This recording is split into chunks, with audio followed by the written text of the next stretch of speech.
Hi, I'm Ed Sobey from Kids Invent. Today we are looking at electric paddle boats. By now your students have built several different boat models, including rubber band powered boats. So this is a fairly easy step up, although there are a few tricks to making it work well. So here we've got the basic milk carton or juice carton hull, a battery and a motor inside, as you can see, and the motor is connected to the axle with a nice big rubber band.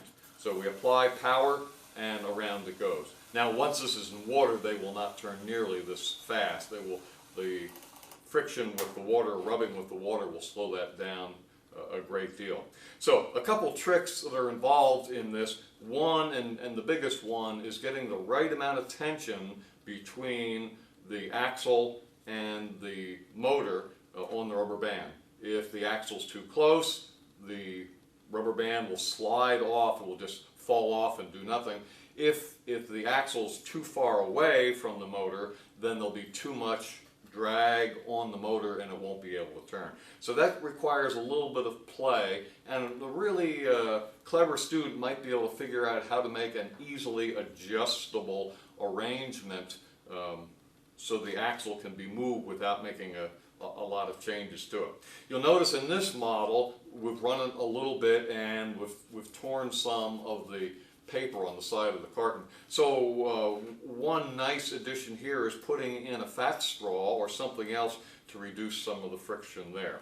Here the paddles are made from craft sticks, and that works fine. The other way, of course, is to use some milk carton material, and this is how I believe we did it before. We just cut a little slot in each of the rectangles of milk carton and fit them together.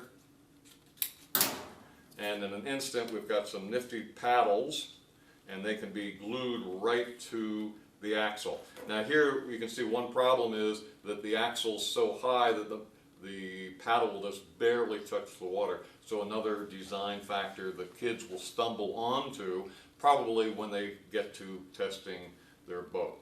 So nice activity involving electricity. Yes, it is safe to be around batteries and water. Not a problem there. To be using the electric motor and to be propelling the boat through the water. They can have lots of different designs. They can be very creative in it. So have a lot of fun making electric paddle boats.